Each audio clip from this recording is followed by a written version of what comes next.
Hello, Hello. and welcome to Inspiring Ink with Amy and Julie, where we mainly review middle grade books and young adult books. And we're going to be seeing if the stories have any godly reflections that we have taken away from it. And if they don't, if we feel like there's no biblical reflections or godly reflections at all, we will say so. So then today we are discussing what? Okay, this is a book series that Julie's family really likes, and Julie. It is the Wingfeather. I never heard of it before until I started to read it. But let's just talk about the covers and the stuff. covers are gorgeous. They're really look pretty. At this. Well, it's book one. The art of it is absolutely amazing. Book two. This is like not the first rendition. There was another rendition before, and then these ones are the newer ones, and honestly I prefer this rendition the most because of the beautiful art that they have going on here. And there is a TV show, I believe, is on the Angel Studio wouldn't know. app. The Angel Studio app. I watched the first season. It was good. I still have to see season 2, and I think there's season 3 out now. But I feel like that season 3 even takes part in like book 2. I think they pick it up in book 2. But I have to watch them myself, so that way I don't know. So I've read book 1, book 2, and book 3, but I'm still gotta finish reading book 4. I started it, but I didn't finish it. So I don't even know the ending. I don't know the ending of the story, but I am enjoying it so far. I am enjoying it. This is probably one of the only books besides the Harry Potter one. Check that video out. But that I actually really hated. She didn't like it as much. No. I personally loved it. Book 3 absolutely wrecked me. I tried so hard because she's like, oh, me and my son, we love this series, and then we read it so fast, and I'm like, pretty covers, but no. I tried. Anyways, did you feel like God was trying to teach you anything through it, or do you feel like there was any godly story in it? Of book 1. Family aspect is really prevalent and really strong, and so I think that, like relying on the way that the siblings are very close and all of that, I thought was great. I liked, since I've gotten further in, I like the self-sacrifice story in there that's kind of being built, and I feel like there's definitely going to be more in book 4, but I have yet to read that one. There's a reveal at the end of book 1 that I didn't realize was going to happen, but it's kind of obvious once you know. Yes, so I'm trying not to spoil. Although we could say like spoiler now. So if anybody hasn't read the Wingfeather saga, then stop, read it, and come back. Yeah, come back. Because this is like a major spoiler. So we're gonna get into the spoiler. Probably, I think we'll start the spoiler now. Yeah, might as well start it. So the only spoiler. thing that I only know about this because it's at the very end of the first book, is that they're like these destined children to like this kingdom that, to me, it was cool. That was probably the only part of the book I really liked. But once you know it, you're like, that's so obvious. I don't know. It's a good reveal. I did enjoy that part, but it took a long time to reveal that for me. I feel like I was already kind of guessing it before the reveal, so I was less shocked, but at the same time I was like, oh, I see where you're going with this. Yeah. So I was less surprised, although I did like the fact that they had the treasure chest, and it seemed like that was in the treasure chest, and so you're like, oh, it must be that. But that's what the bad guys were thinking. And so I like that they were out at sea. That was good. That was the only part that kept me trying to read this for Julie. I was trying to read it for her because I wanted to DNF the book immediately. Did you actually finish book 1? I skimmed it mostly. Okay. I did look at every page, but I didn't read it word for word, as I was just like, oh, every time I would pick it up, I'd go, I don't want to read this. No. But I kept going just because I knew we were going to do this review partially, but also I wanted to give it a chance. I'm like, maybe it's better than I think. And every time I would go to it, I'd be like, do you know what it is? It's not that this isn't written well, because the person who wrote it, isn't there some like special thing about the author? Who is he again? He's somebody. Well, I recognize him from Bugs and Slugs, but then I had kids who listened to that kind of music. I don't know what that is. So he's also a singer-songwriter. Yeah. And this was like a pet project of his or something? I don't know. I don't know his really background. know. I just know that I've seen the books floating around on like Instagram or Bookstagram. What is his name? Andrew Peterson. Yes. And so then I just know that he's also a singer-songwriter. Yeah. Which I thought that was really cool. And I loved he did the audiobook version also, and I listened to those and I loved them. Yeah. I personally love them because I like she loves audio. Yeah. I do like them too, but I end up, my mind wanders if I'm not like looking at a physical copy as I hear an audio. I didn't solely just listen to the audio. I was like half because there was times where I felt, especially in book 3, I got about halfway and then I sped read through the rest of it because I'm like, the audio's too slow. Yeah. And so I'm like, I would read faster. And so then it was just like, no, I gotta read. And so then I was one of those stay up past my bedtime type things just to get to the end of the story. And then I was already feeling emotional about other things in my life. And the ending didn't help. And so I'm like, no, don't do this to me. So there is a really unique thing about these books. I think it's just in the first 2 books, is that there's these pages where there's see, if you look like that at the bottom, at the very bottom of the page, there is what do you call these, footnotes? Yeah, footnotes. And I did not like the writing style of the actual novel, but I loved everything that was in the footnotes. They were my favorite part of the story. They actually saved it for me to keep reading because I really liked how it was written. Yeah. So to me, it was funny. It was too geared towards a younger crowd. I didn't like it.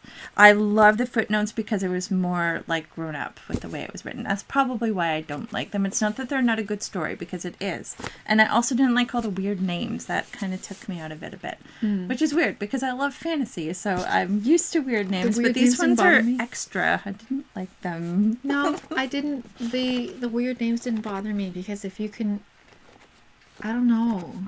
Like, if you're talking about, like, even with Star Wars and you have, oh, I know. There's weird ones like Jar Jar is a weird name. Binks. And it's just like, to me, I don't know. Weird names were fine. That washed over me. The one thing I did like, it's the Dark Sea of Darkness. Like, I liked that. That was a good one. I love it. That was funny. I liked that. So there was some humor in there that I did like. I just wish that I'd liked the writing style more. Because I knew what they were doing with it was a good thing. I liked the premise of the story. No, I feel like once you get past, to me, book 1 was like setting the tone, and it was setting like the foundation of the story, and then the rest of the stories just got deeper and deeper, and so then to me, I just personally, it was easier for me to get through. My son just he read it before I did. I read the first book and devoured them. Yeah, I read the first book and I was shoving it toward him, and I had to force him to read it. And then when he got past like maybe the first few chapters, he was like done. Yeah. Next book, and I'm like, oh, and he flew right past me. Yeah. And so then he was like, next book, and then we even have like the other one up here, which is short stories of the world. So that he read that one. I haven't even read that one, so I still have to read, like I said before, and so I have yet to be destroyed by book 4. And the crazy part about this is that I do like some middle grade stories, like Harry Potter, for one, is written for children. Mm-hmm. But, and I'll tell you why I like that writing style version than this one, is that they are both geared towards children, but I don't know what it is, but the way that J.K. Rowling writes her stories is that it's geared through the eyes. It's through Harry's perspective, but you can see that it's written by an adult. You know, like you can see that it's written really, really clever. Mm-hmm. And so I saw it. It's okay. I'm not trying to diss this person because I'm not, but this person didn't think about it like that, because this is very clearly from the child's perspective. And I like other children's stories. Like I loved Anne of Green Gables, which is definitely from a child's perspective, but I liked it more. I don't know why. It's just, I don't know. I still feel like it made me feel icky. I feel like when you're talking about Anne of Green Gables, that style is still an older style. Therefore, that's probably why I like it's it, a bit more because grown it's up. more grown up. Mm-hmm. And even though it's Harry Potter's kind of like a perspective, narrator, so it is more of a grown up perspective. It's through Harry's eyes, but it's through a narrator too, and right. that's probably why I like it. Yeah, Anne of Green Gables is still through Anne's perspective, but it's still more of a grown up tone to it. Yeah. Whereas this one is, I don't know, to me, but then you're talking to me, I actually enjoyed it. Yeah, though. I enjoyed the narrative. And I'm sure that there's tons of people, like if you're out there and you've read these and you like them, awesome. I just didn't like it. And it is from the kids' perspective. Mm-hmm. I enjoyed it. And then, although it does go into other people's perspectives too, but it was like, to me, it was clearly through the kids' perspective. Which is weird, because I'll tell you, I love Pixar movies, I love Disney movies, and a lot of those are from little children's perspectives, and I love those stories, but it's very different than, I don't know. I think it's different watching it versus reading it. Yeah, it probably is. Because if you're watching from a child's perspective, you're not reading the words. No, so it's very different, yeah. Yeah. Did you have a favorite scene or favorite part at all? No? No. I can't pull one out of my mind. No. I like the opening. I think the only part I really liked was the end where they said the thing. Oh.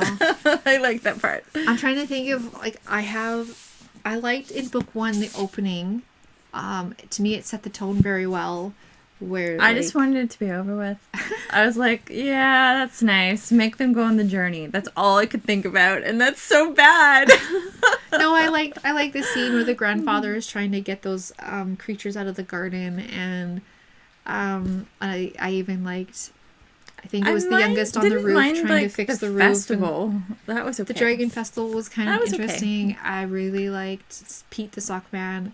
His backstory was neat. I totally forgot about him. I actually really liked that character. He was really good. I liked that was the only part that actually would slow down and not skip over. Is like, oh, the Sockman's back. That drew me in. That I forgot about until now. But then I feel like you're missing out, because you get more about his backstory in here. Julie might be making me want to read the second one. There might be another review. Yeah. No, because you learn more about him in I really book liked 2 him. and 3. He's probably the only character I really liked. I like them all, though. I like the grandfather, and that he's grumpy, but he's also very kind and sweet. I liked how Nia, the mom, is as soon as I heard the family part of the story, skip. Didn't care about it, which is weird because I love families. Yeah. Just really weird that I was not there. I was not there. And the whys behind it, and I really don't want to spoil book 3, but maybe. And then there's a lot of this stuff starts slowly being revealed throughout the rest of it. In book 2, I know, when I finished the book, even though I really didn't like it, I was like, well, maybe it's going to get better. But I thought that about the entire book, and I was like, it did not get better for me. And then I'm like, well, what if it doesn't? And then I'm like halfway through this book, and I'll never finish it. I don't know. Maybe I will. I don't know. No, no pressure. No. I'm not going to force you. Oh, I know. I have a mountain of books that I want you to read. I'm probably not going to. To be honest, I probably won't. We're not that Maybe hard one pressed. day. Maybe one day. I wanted these to be good because they're so pretty, and I was like, come on. Yeah, I'm just devastated about some of the things that happens to the poor boys. I mean, and the girl too, but it's mainly between the two boys. Is there anything you can share about something you really, really enjoyed? Because you're the one who loves this story. So I do like it. What is it that makes you love it so much? I think to me it's more like the hard decisions that Janner has to make. Okay. And then also what happens to the youngest Tink. That's a boy character, right? Yep. Okay. What is the little girl's name again? I cannot. Lily. Oh, Lily. Yeah, that's right. Yeah. And she's got her little dog. Yeah. Or dog type creature. Nugget. Yes, Nugget. I didn't mind that. That character's okay. Like the little girl I liked. She was okay. Which is I like that she was always lagging behind. Like that she was a little girl who was, yep. The boys were like, "Ugh, we have to be with you." No, I didn't mind that. The thing is, though, it's just that there's things that happens to characters, and some of them don't make it. So it's kind of like, okay, it gets intense. So I'm like, so stakes get higher. Stakes get definitely higher, and the Sockman's more prevalent. He plays a decent part. Make me want to read more. Yeah, he plays a decent part. Yeah. I can't say he's in it a lot, but at the same time, he plays a decent part. Okay. Interesting. Some of the characters. If you don't give things a chance, you will miss things. And then there's characters that suddenly show up that you're not expecting.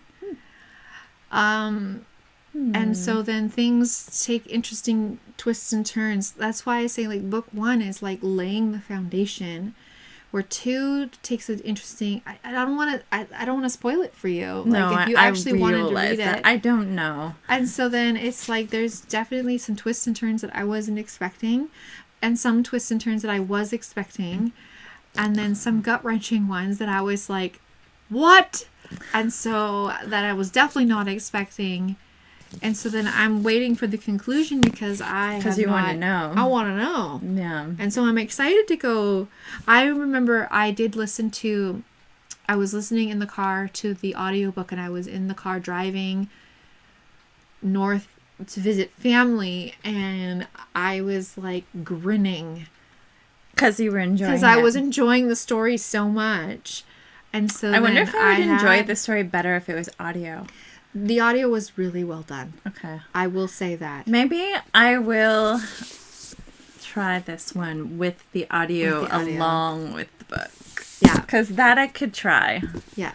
The audio made it... Well, then I have already... You guys already know I'm more of an audio... No, okay, I love paperback or hardcover, physical...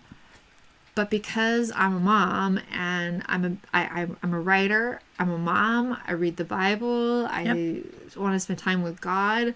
And I'm a homeschooling mother, so it takes up a ton of time. Yeah, she's a busy lady. And so then when I'm doing mundane tasks, chores, whatever, or in the car driving, I want to listen to it. That's the time when I actually can like read the story. And so then I like the audio, and I like a good audio. And it's like, and if it's a good audio, like my favorite audios are the theatrical versions. Yeah, the ones that have the sounds and everything. I know. And so those ones are by far my like pinnacle. Like I like the theatrical ones, but aside from the theatrical ones, if you have a really good narrator that's just a solo narrator, I don't mind those either. There are a few that sound really dry, that they just sound like that wah wah wah wah wah wah wah wah, and it's just no. I might turn those ones off and not. I might push through, because if they sound like an AI, hello, my name is George. George is funny, and it's no. That's a little monotone. I might not like it. But there are some really good narrators out there right now. And so I'm like, I'm good. I like some narration. Yep. So, like, not a big fan of the AI, but at the same time, I don't really listen to those. I get the audiobooks. And so I have usually multiple copies. I think I've got the audio on this one, and I've got obviously the physical copy. Don't think I have the ebook version of this because I already got it in audio. Do you have and then I've got the physical. Other physical copies, like another type of it? Because you said this is a different style. No, I only got these ones. Okay. When I discovered Wingfeather, they they were transitioning from the old to the new, and I just waited. So these are fairly new covers then? These are fairly new covers, yeah. So when I first discovered them, there was the old cover, and then I wasn't really interested in it. How then I saw long the new ago cover. did these come out? I don't know. I don't know either. Let's just find out. All I know is that I saw the old covers, and I was just like, eh. And then when I saw the new covers, I was way more interested. But then more people were talking about it then. So then I started learning more and more about the stories. It looks like... And then I was way more interested because I like painted and cartoons. It says that map illustration came out in 2008 and the text copyright came out in 2008. But then this one is 2020, so the new copies look like they were 2020. Okay. So that sounds about right. So that's a long time in between. Yeah. No, that sounds about right because it was 2019 when I was whammed. Okay, yeah, 2008 to 2020. Yeah, that's a huge jump. Yeah, so yeah, 2019 when I was whammed, and that's when I felt I had to change everything that I was reading to more Christian. Right. More Christian or clean content. And so that's why I became more interested in things like Wingfeather, even though I know I'm an adult. But then I also have children, so I wanted them to have good content. Makes more sense that you would want to read something like this because your children are still fairly young. Yeah. My children are like adults. They're like 24 and 21. So, and hers are like 16 and what, like 12? 13. Yeah, so that should show you right there. They're not like super young, but they're still young.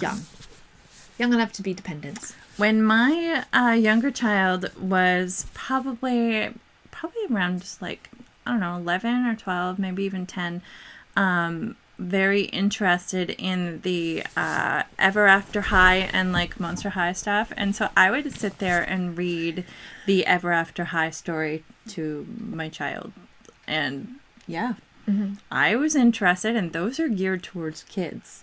And they read like a kid fairy tale. But I probably liked them more because they were geared towards girls and they were geared towards like fairy tales. Yeah. But I don't mind. Personally, I like the action adventures. I'm a big fan I of like the them action too because my favorite story of my entire life is Star Wars, and that's the biggest epic adventure there is. Yes. But I feel like that, I would say Star Wars falls in the family. It's like a family spec. They call it a space opera. That's what it's classified under. I know that's super nerdy information to know that. But I feel like my understanding is that George Lucas wrote it for families. That's my understanding. I don't know. But I feel like adults enjoy it the most. But then when it's pretty widely loved by everyone. But when I watched it, I was a kid. It is a clean story though. There's no spiciness in the story. And if there is, it's so off camera that you don't even see anything about it. So your favorite character? Probably the sock man. Pete the sock man. I would say my favorite character would be, I liked Pete. And then I liked the kids. I liked all the kids. I care about the kids very much. I feel like I connected most with Janner because he had a lot of struggles. He dealt with a lot of struggles. Although Tink did too. I'm only using Tink's name because she only read the first book because he goes by his other name. Oh, okay. See, I don't know. Because she knows who I'm talking about. I liked... If I had to pick a child that I liked out of the story, I'd probably be the littlest one. I liked Lily. Lily was very cute. I liked her tenacity. Like, the fact that she even fought back. The fact that she could hold her own with her two brothers. Even though she has, like, a hurt leg. Like, her leg that's pretty amazing that she was still able to go on the adventure with a hurt leg. Yep. And keeping up with her brothers who clearly didn't want her to be there at the beginning. They're like, why do we have to take you? So, yeah. But of course, they're her brothers, so they protected her and wanted to protect her and, their family. Yeah. So I like the inner drama that's going on, and I really enjoyed that. Mm-hmm. And I don't know, because I think I like the whole cast. I would say Pete stands out because it's Pete. And I then just like him. The grandfather to me stands out because he's both hard-headed and loving, and I can see the difference, like the contrast. And then the mom is like a mom. She's like a mom. Mom was okay. She just didn't stand out to me. No, She wasn't boring. Well, I think she was a little boring to me.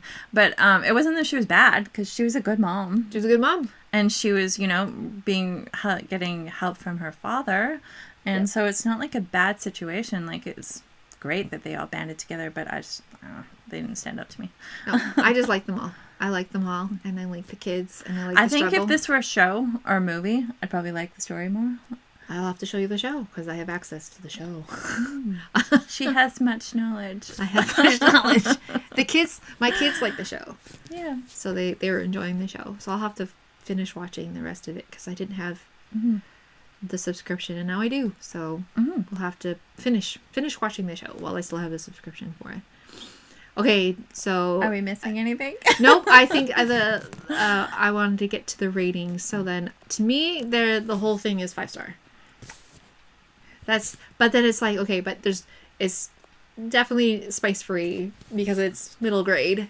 And it's as squeaky clean as you can get. Although, I would say there are definitely some scary parts for kids. For a child. For a child. Sure. Yeah. I feel like some of that black carriage stuff would be a little scary, and some of the when they first talk about the carriage at the very beginning, just as they're going to the festival, that I could see a little scary for a kid. That would be pretty scary for the kids, and some of the villains, like, especially if it were spooky. Visual, like if on a show or something. Yeah, that would be scary. Yeah, especially a live action and not a cartoon. A scene you'd be like. In book 2, there's a scene in the Fork Factory where I would be like, oh no. I'm like, no, thank you. Yeah. That scene was not for me. But then, I mean, it's not like it was dark. It was like, if that happened for real, though. You don't know what I'm talking about, but if that happened for real, I'd be scary, like, no thanks. it's chilling. If you think about it in the context of it being real, then it gets scary. Yeah. It's just, okay, I'm going to spoil it for you. You can spoil it, because I probably won't read it. No, because in book 2, one of the punishments for trying to escape, because Janner tries to escape, and then they knock him out, and he wakes up in a coffin. Oh, that's so freaky. And I'm like, if that happened for real, absolutely terrifying. Trauma for life. I was like, and so he wakes up, and then he's like stuck and trapped in there for like 3 days. See, that doesn't spoil the story for me at all. For 3 days. I don't know the context, so it really doesn't spoil anything. And so anything. I'm like, no thanks. That would be like, absolutely not. He wakes up in a coffin, and then he finally gets out. Like, he's terrified. And I'm like, for sure. Clearly, for a 12-year-old, that would be terrifying. Absolutely terrifying. I would want my kids... I would be terrifying for an adult. Let's be real. Like, I would be terrified. I would be like, well, I gotta go to the bathroom now. Yep. Never mind. I don't have to go to the bathroom anymore. Yes. That's the, yeah. So that I would say for just caution reading to your children or your... Which is funny, because this is geared towards, like, 8-year-olds. Yes, I'm just saying that some kids might be terrified of that, and other kids, like my son, loved it. He just blasted right through it. He was older when he read it, but I'm just saying, like, my daughter is not interested. She's interested in the show. She's not interested in reading it because, in her mind, yes, it does have dragons, but they're not the main characters. So they're not interesting. So they're not interesting enough. I get it. Her. I totally get it. So then she's like, if there's no prevalent animals in it. I mean, like, aside from Nugget. My younger child, when my younger child was younger, it was all about the animals. Every animal that was seen had to be pet if we were in the world. Always reading about it. Oh, yeah. Yeah. Very similar. So, yeah, Christian content. I saw a lot of Christian content throughout the whole thing. To me, because other people might not see it, but I saw it. I can't recall anything, but I'm sure there is. Yeah. I don't I like the fact that they prayed to the Maker, that there was actually oh, yeah, I guess they did. Yeah, the fact that there is a God. Like, there's, like, a creator. Like, a creator. Yeah, no, that's and the good. Maker. And so then I like that he was alluding to God through the Maker. And so that they actually prayed, and they actually, like... I don't know. There was like some a of that God I might have aspect to skipped it. over, to be honest. So I don't know if I saw that part fully. Violence, yes, there's violence, but it was still not too graphic. Nothing worse than Star Wars, I'm sure. No, if you can handle Star Wars, then you're fine. Yes. Then you're fine. If you can handle Narnia, you're fine. Then to me that was fine. There's no language. Yes, there's some magic, but it was light. It was fairly light.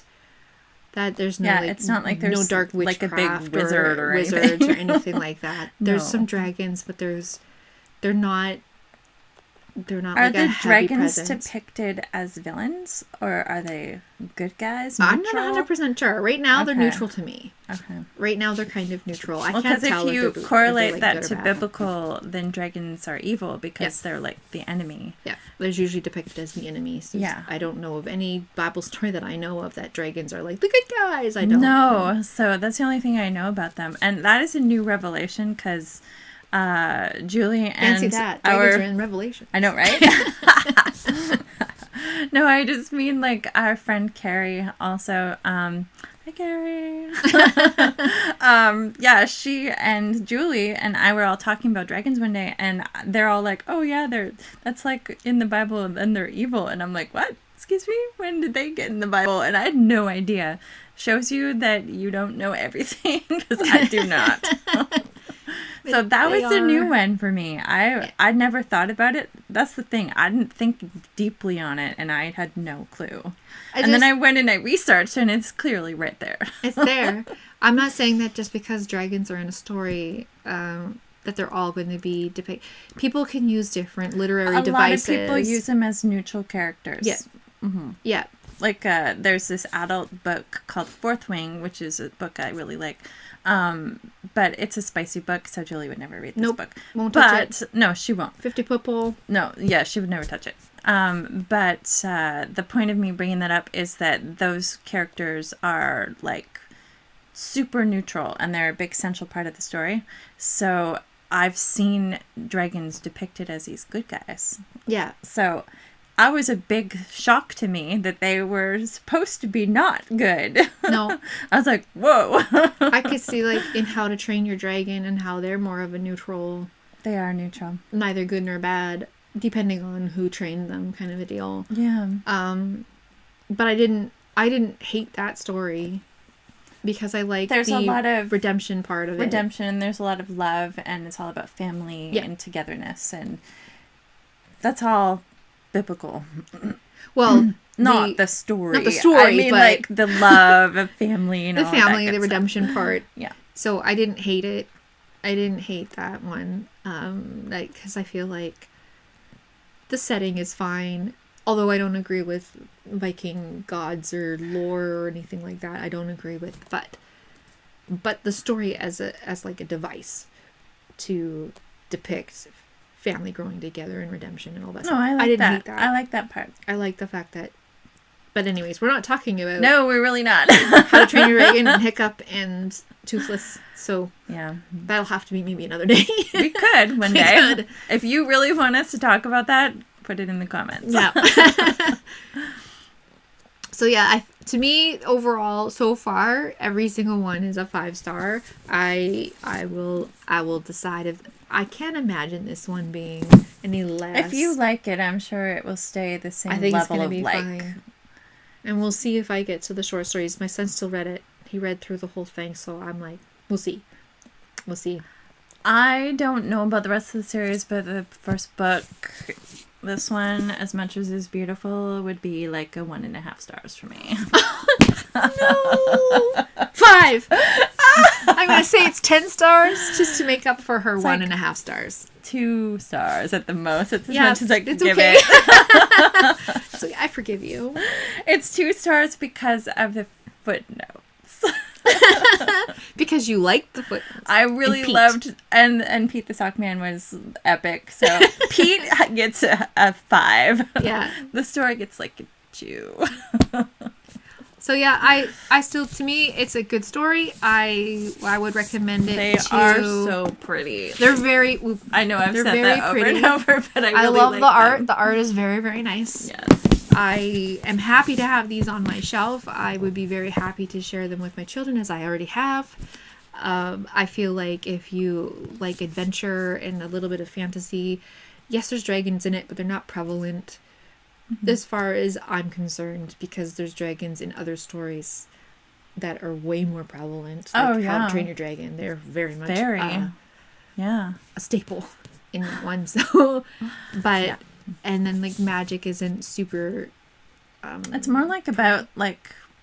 It's more about children the family. And it's more about like the family, the pirates or whoever these bad guys are. Yeah, their battle to, I want to say, kind of stay alive. They're trying to stay alive, it's and then they're trying to get back kind home. of story. Yeah, yeah, and trying to get home. And trying to get home again. Mm-hmm. And so I don't want to spoil too much. Even though I spoiled some, so that's sorry. That doesn't spoil it for me though. No.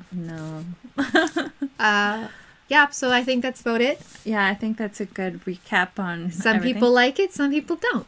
And that's okay. Yes. And you know what's great is that I don't care if we agree. No. Because it doesn't hurt anything. No. Everyone's allowed to have their own opinions. Yep. I don't really love this story, but Julie hates, I wouldn't say hate, but Julie did not like the Harry Potter books. So that's okay. I had my reasons, though. I know. The rating wasn't terrible, but I don't like it. Yeah, and that's totally subjective. That's the whole point about anything of art, because this is obviously just an art expression. Yep. And both Julie and I are both writers, so we see the world very much through an artistic lens. And of course, not everything's going to look the same or feel the same, and that's okay. I'm just going to say I'm very excited to see how this ends. So I'm very excited to still keep going. And that's pretty good after three books. Sometimes when you get to the third or fourth kind of book, it can taper off and not be good anymore. I feel like it's still going that's up. good. That's good news if you still like it. No, I still like it. I'm very excited. I want to keep going. It's kind of like Narnia. I'm only read like the first Narnia. 3, I got to read the 4th one. I'm an adult, and I've only experienced it through the movies, the BBC series, and the movies, and then I started reading the books themselves. So I'm on book 4, and I'm still excited to keep going. Yeah. So, and that's different. This one has way more adventure. We are going to cover the Narnia stories eventually. Eventually, we'll get there. So look forward to that, because that's actually one of my favorites. I love portal stories, and that one is like one of the OC. Yeah, it's like the original. One of the original portal stories. It is. As far as I'm concerned, it's one of the originals. That it's basically is one of the very original ever. Well, not ever, but it's that.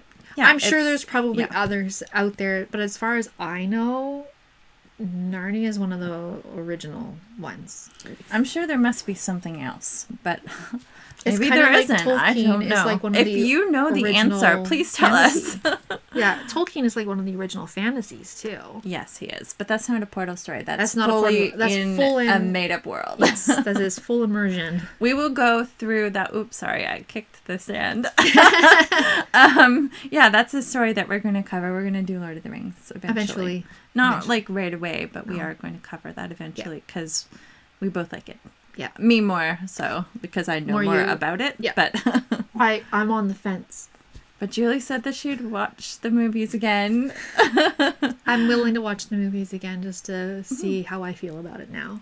Yeah. Knowing what I know now about God, she'll and see it through a different lens. And I know now that she is going to look for biblical things in there. Yep. It will be impossible for you not to see them, because they're. Well, if people are pointing out biblical connections between Star Wars and the Bible, and they do it with Lord of the Rings, I'm sure you can find it in almost anything if you look. But just because people can find it doesn't mean it's actually there. I realize that. I know for a fact that they are there because it's written by a Christian. Now, that doesn't mean that it's going to be Christian. That's a very important distinction. I don't think Tolkien intended to write it as a Christian. I do.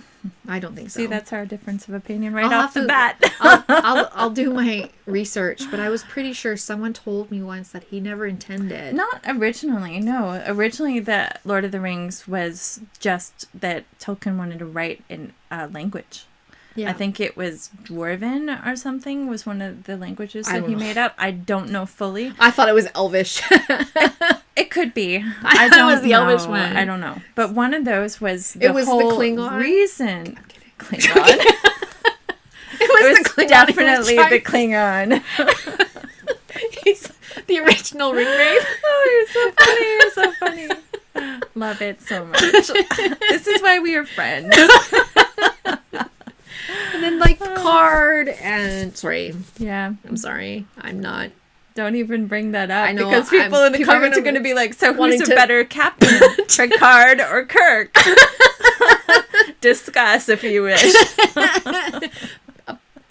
That's a big controversy. Picard. Yes, I agree. But The one who drinks Earl Grey. yes, Hot. do you know that he's the reason why I like Earl Grey tea?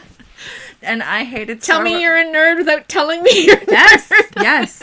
Do you know that I hated Star Trek for like the longest time because I hated the original series, but I loved Kirk. No, I I loved Kirk, and I loved Spock, and I loved Bones. They're amazing. Even though I don't like the series, I liked the characters.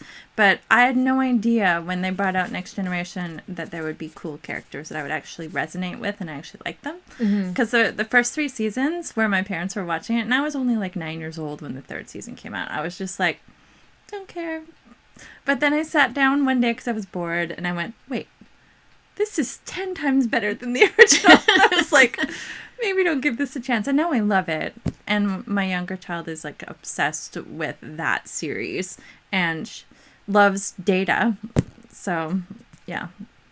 Anyways, that's way off track. We're off track now. We're way So, off track. Back on track. I think So we're I done guess now. we're pretty much done. We're gonna wrap that up. I'm just gonna put all my books together because I like that. Yeah. And so, yep, I'm recommending Wingfeather. She's not so much. Nope. But I feel like it is a good family But fiction. I'm not discouraging people from liking it because it's not a terrible story. It's just not for me. No, and that's okay. But I guess we're at the end, and I guess we'll see you next time. Yes, we will see you next time. Sorry if this one ran a little bit long and that we were way off track. But okay, so All right, all the blessings, yes, all the blessings. and then we'll see you in the next video. Yes. Okay. All right. Bye.